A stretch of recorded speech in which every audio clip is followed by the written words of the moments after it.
So നമ്മുടെ 5th ചാപ്റ്ററിന്റെ next session ആണ് നമ്മൾ ഡീൽ ചെയ്യാൻ പോകുന്നത്. അപ്പൊ ഇത് കുറച്ചും കൂടി ഇമ്പോർട്ടന്റ് ആയിട്ടുള്ള ഒരു പോർഷൻ ആണ് കേട്ടോ. അപ്പൊ നമ്മൾ പറഞ്ഞു കുട്ടികളെ എങ്ങനെയാണ്, വൾണറബിൾ ആയിട്ടുള്ള കുട്ടികളെ എങ്ങനെയാണ് ഐഡന്റിഫൈ ചെയ്യാന്നുള്ളത് നമ്മൾ പറഞ്ഞു. ഇനി ആ കുട്ടികളെ നമ്മൾ എങ്ങനെ ഡീൽ ചെയ്യണം, ആസ് എ ടീച്ചർ നമുക്ക് അവർക്ക് എന്തൊക്കെ സപ്പോർട്ട് കൊടുക്കാൻ പറ്റും എന്നുള്ളതാണ് നമ്മൾ നോക്കാൻ പോകുന്നത്. ഓക്കെ, അപ്പൊ ഫസ്റ്റ് തന്നെ അവർക്ക് എന്താ വേണ്ടത്? ഇമോഷണൽ ആൻഡ് സൈക്കോളജിക്കൽ സപ്പോർട്ടാണ് നമ്മൾ പ്രൊവൈഡ് ചെയ്യേണ്ടത്. അതായത് ഏതൊരു അബ്യൂസ് ആയിക്കോട്ടെ, വയലൻസ് ആയിക്കോട്ടെ, ആ ഒരു സിറ്റുവേഷനിൽ കൂടെ ഫേസ് ചെയ്ത് പോയൊരു കുട്ടിക്ക് നമ്മൾ ഫസ്റ്റ് തന്നെ പ്രൊവൈഡ് ചെയ്യുന്ന ഒരു ഇമോഷണൽ ആൻഡ് സൈക്കോളജിക്കൽ സപ്പോർട്ടാണ്, ഒരു മെന്റൽ സപ്പോർട്ടാണ്. സോ അതിന് എന്തൊക്കെ നമുക്ക് ചെയ്യാൻ പറ്റും? ട്രോമ ഇൻഫോംഡ് കെയർ, അതേപോലെ തന്നെ ബിൽഡിംഗ് റെസിലൻസ്, അതേപോലെ തന്നെ ഇൻഡിവിജ്വൽ ആൻഡ് ഗ്രൂപ്പ് കൗൺസിലിംഗ് നമുക്ക് ചെയ്യാൻ പറ്റും. അപ്പൊ ട്രോമ ഇൻഫോംഡ് കെയർ എന്ന് പറയുമ്പോൾ എന്താണ്? ആ കുട്ടിയുടെ പ്രശ്നം മനസ്സിലാക്കിയിട്ട് അതിനനുസരിച്ചുള്ള ഒരു എന്താ പറയാ ഗൈഡ് ലൈൻസും അതിനനുസരിച്ച് നമ്മൾ അവരടുത്ത് സംസാരിച്ച് ഓക്കെ ആക്കുക.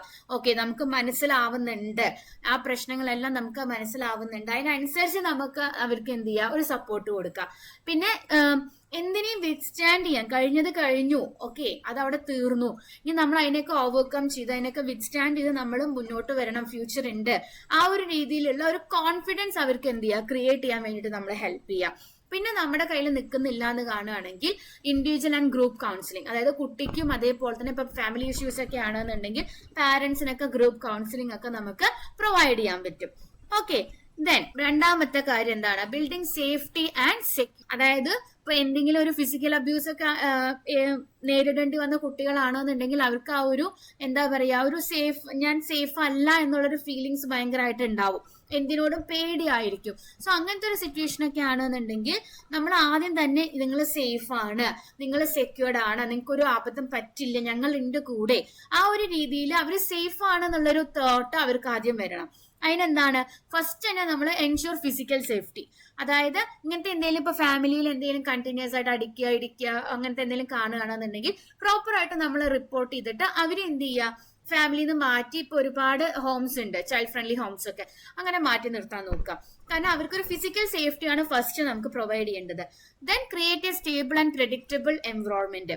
അതായത് ഇപ്പോൾ വീട്ടിലൊക്കെ ഇങ്ങനെ പ്രശ്നമുള്ള കുട്ടികളൊക്കെ ആണെങ്കിൽ ഏത് നിമിഷവും അച്ഛൻ ഭയങ്കര കുടിച്ചു വന്ന് ഭയങ്കര പ്രശ്നമൊക്കെ ഉണ്ടാക്കുകയാണെന്നുണ്ടെങ്കിൽ അച്ഛൻ വരുമ്പോൾ തന്നെ അവർക്ക് പേടിയായിരിക്കും അല്ലെ. സോ അങ്ങനത്തെ ഒരു സിറ്റുവേഷനൊക്കെ മാറ്റി അവർക്കൊരു സ്റ്റേബിൾ ആയിട്ടുള്ള, അവർക്ക് ഓക്കെ ആയിട്ടുള്ള ഒരു എൻവറോൺമെന്റ് ക്രിയേറ്റ് ചെയ്ത് കൊടുക്കാൻ നോക്കുക. അതേപോലെ തന്നെ മെയിൻ ആയിട്ട് എന്താണ് എക്സാക്ട് റൂട്ട്, എന്താണ് ഇഷ്യൂന്റെ റൂട്ട്, എവിടെ നിന്നാണ് ഇത് വരുന്നത്, ആര് കാരണമാണ്, എന്ത് കാരണമാണ് എന്നുള്ളത് കണ്ടുപിടിച്ച് അതിനെ മാറ്റാൻ വേണ്ടിയിട്ട് നമ്മൾ ശ്രമിക്കാം.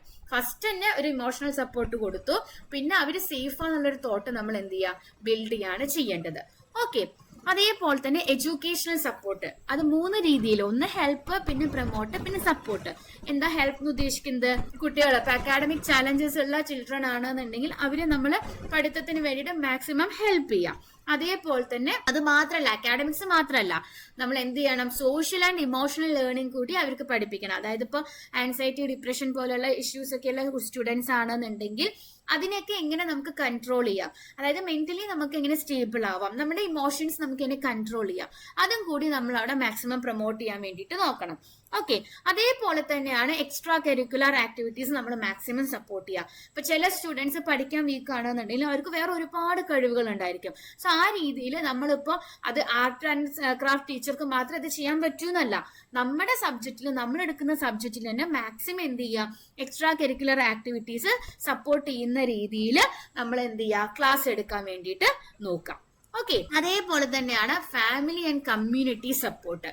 എന്താണ്?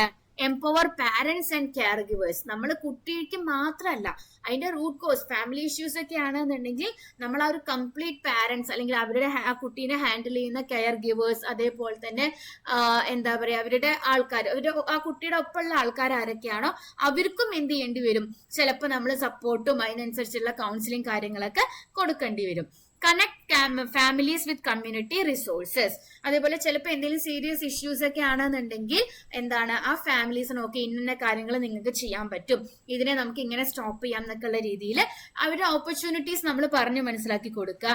അതേപോലെ തന്നെ കമ്മ്യൂണിറ്റി റിസൈലൻസ് ഫാമിലിക്കും എന്ത് ചെയ്യുക, ബിൽഡ് ചെയ്യാൻ വേണ്ടിയിട്ട് ഹെൽപ്പ് ചെയ്യുക. എന്ന് വെച്ചാൽ ചിലപ്പോൾ ആ ഫാമിലി ഫുള്ളായിട്ട് ഈ ഒരു പ്രശ്നം ഫേസ് ചെയ്യുന്ന ആളായിരിക്കും, അപ്പൊ എന്താണ്, അവർക്കും കൂടി സപ്പോർട്ട് കൊടുത്ത് അവരെ കൂടി അതിനെല്ലാം വിത്ത്സ്റ്റാൻഡ് ചെയ്യുന്ന രീതിയിൽ കൊണ്ടുവരാൻ വേണ്ടിയിട്ട് നമ്മൾ ശ്രമിക്കാം.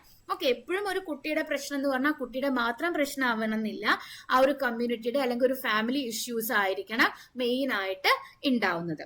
ഓക്കെ, ക്ലിയർ ആയി എന്ന് വിചാരിക്കണം. അപ്പൊ നമ്മൾ ഇന്നിപ്പോ എന്താ ഡിസ്കസ് ചെയ്തത്, മെയിൻ ആയിട്ട് നമ്മൾ കഴിഞ്ഞ ക്ലാസ്സിൽ പറഞ്ഞു എങ്ങനെ ഐഡന്റിഫൈ ചെയ്യാം. ഇനി ഐഡന്റിഫൈ ചെയ്ത് കഴിഞ്ഞിട്ടുണ്ടെങ്കിൽ ഇവർക്ക് എങ്ങനെ സപ്പോർട്ട് കൊടുക്കാം എന്നുള്ളതാണ് നമ്മൾ ഇന്ന് പറഞ്ഞിട്ടുണ്ടായിരുന്നത്. ഓക്കെ, നെക്സ്റ്റ് ക്ലാസ്സിൽ കാണാം. ബൈ.